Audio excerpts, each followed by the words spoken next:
God ever spoken to you? Only through his word.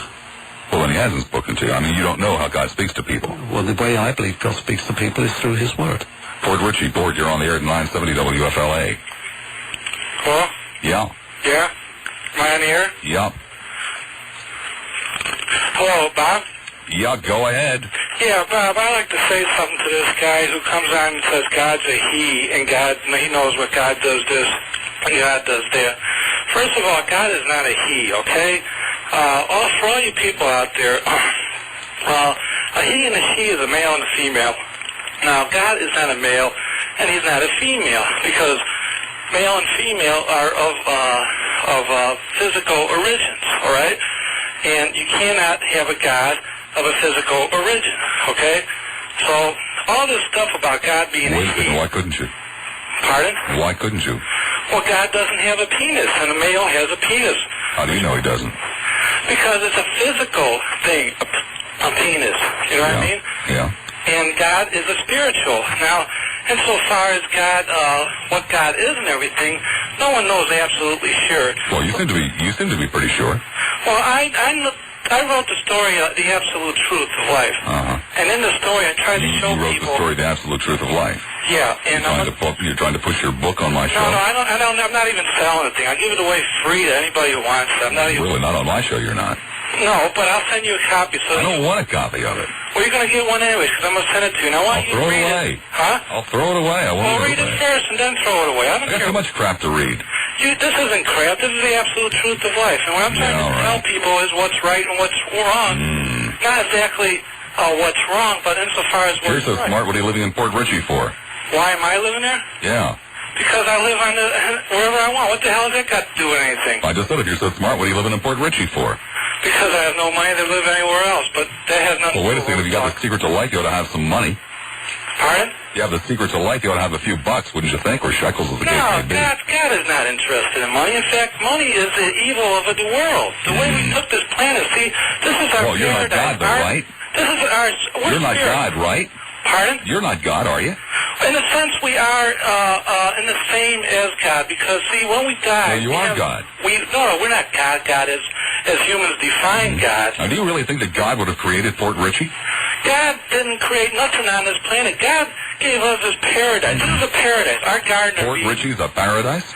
This earth. We made the world into Port Ritchie, Russia, United States. Have you ever seen some of the portions of this earth? They're pretty damned ugly. We did it. It's not God who did it. Would you people quit blaming God? I beg your pardon, sir, that a lot of the horrible, horrible places on this earth have nothing whatsoever to do with mankind. Oh, yes, it it's does. It's a very flawed planet. You see, the planet, it's nature, the planet gets too much water here, not enough there, too much sunshine here, not enough there. But this is our paradise. Think about it. There's water somewhere for somebody to give to someone who don't have water, and that's what God's all about, helping each other. Well, we don't do that. I'd say, sir, if you were so damn smart, you wouldn't be living in Port Ritchie. Tampa, you're on there at 970 WFLA. Yeah, I'd like to ask the guest, I believe in the kind of non-intervening God that was portrayed in the George Burns movie, pictures, but he believes in the intervening God. So if God intervenes, why wouldn't he intervene to stop evil is one thing. And then another thing, too, is during the election campaign, I heard a lot of preachers tell me it was my Christian citizenship to vote, and then proceed to tell me either directly or indirectly, or either openly or imply, that I should vote for George Bush. So am I going to go to hell because I did not vote for George Bush? You don't have to answer such a stupid question. Don't worry about it, Mr. Alexander. Tampa, you're on there at 970 WFLA. Yeah, this is for Bob. Am I on the radio? Yeah. Okay. I was just wondering, why isn't it that you can't accept the fact that men are not robots and that they're created in God's image, right? I beg your pardon, sir. I'm the one that runs around saying man is not a robot. Well, you're the guys who want to put man in the robot category. Okay, I'm sorry. Jump in anytime you want to, Mr. Allen. No, apart from that, one of the things that I'm concerned about was when I sent you the book, which you never got hold of, the main issue that I was involved in speaking on was the cult on the people getting involved with Shirley MacLaine. I don't believe in a cult either, Mr. Alexander. I think the cult is equally as silly as a God in a long robe and a flowing beard. But there are a lot of people there that are involved in the occult, and I was hoping that we could possibly get onto that subject, if it was possible. Well, it seems to me, sir, that anybody who believes in silliness, we should deal with. Well, I don't think witchcraft and gods and with flowing beards. I wish it was that, but it isn't that way. That it's silliness, but it isn't. It's a fact of life. Well, sir, when I live in a world where there are terrible, terrible things going on, for example, some madman building a chemical factory in the desert in Libya, possibly, or the starving children in Ethiopia, all that kind of good stuff. When I live in a world with all of these shortcomings, and I open up my book and I see that God cares whether or not I go home and masturbate tonight, and that's one of the most important things to him. And he overlooks all of these horrible, horrible, horrible tragedies. Then your God doesn't exist, sir. I'm insulted to think that God cares whether or not I masturbate and can overlook all of this other stuff.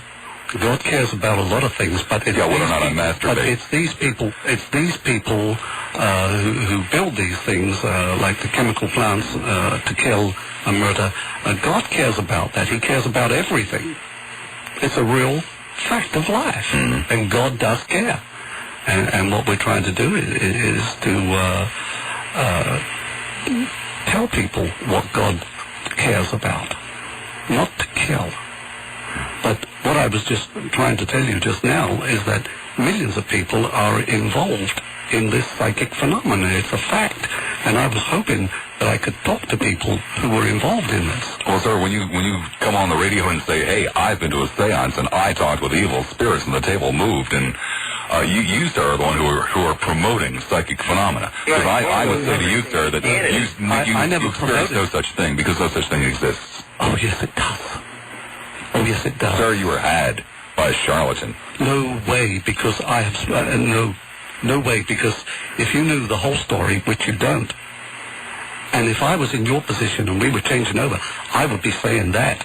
But if you had seen and been involved what I had been involved in, no, it was not fraud. Well, sir, why is it that with several thousands of years of men being on the face of this earth, with all of the technology that we have, with all of the investigative powers that we have, not once any place has anybody ever been able to prove that seances are real? Oh, yes, it has been proved. I know, sir. I know with testimony from good souls such as yourself. Scientifically, no. Yes, it has been proven. It has been amazing. Well, it's not mentioned in any of the books, sir. No, oh, yes, it is. You just take a look at I the know library. books may be sold at Christian libraries in the Satan section. No, I'm not talking about Christian libraries. This is a fact of life. It does exist. I know it exists. Because you haven't seen it doesn't mean to say that it doesn't exist. Sir, nobody has seen it. Oh, yes, they have. People have thought maybe they did. No way. Anything else, caller? Yes, I want to know why you don't believe in Jesus Christ and in God. Why? Sir, have you ever listened to this program before? Yes, sir. Have you? How many times do you think you've listened to it? How many years have you been listening to this program? Not real long, but enough to understand that you don't, you believe what I've heard from you today. You believe that there is a universal being, right? But there is nobody that controls our mind for good and evil except for ourselves. That's right, sir, and you've heard me explain it time and time and time again. Tampa, you're on there at 970 WFLA. Hello, is this Bob? Yeah. Hi, Bob. Congratulations. You say some really, really accurate things. I think, and you've been running circles around this poor Mr. Alexander and several callers. Well, I really, did you have something that you wanted to say? No, I do. But okay, because I don't need the compliments. It's a textual reference, probably about 15 minutes ago. I'm not sure what translation of the Hebrew Bible you're using, but in no translation that I've ever read in Hebrew does it mention Satan whatsoever in the second book of Genesis. It says